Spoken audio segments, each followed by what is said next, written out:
మనుషులేందిరా గిట్ల తయారయ్యారు అసలు. ఆ ఒకడు వాడు సిన్సియర్ గా వాడి పని వాడు చేసుకుంటా అంటే ఓర్వలేక ఎందుకురా కుళ్ళు చచ్చిపోతారు అసలు.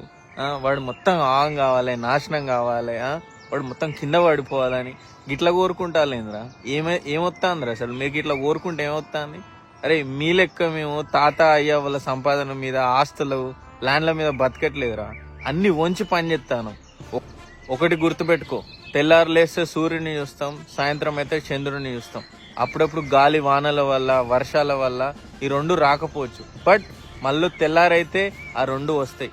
సో వాడు ఎన్నెన్నో కోరుకొని మన గురించి, వాడు 100 కాదు 1,00,000 కోరుకొని మనకు ఫరక్ పడదు. మనకు అయ్యావ బ్లెస్సింగ్స్ ఉన్నాయి. బట్ ఫైనల్ గా ఒకటే గుర్తుపెట్టుకో, వాడు ఎవడో కూడా అయితే అన్నాడో అవన్నీ డైరీలో రాసుకో.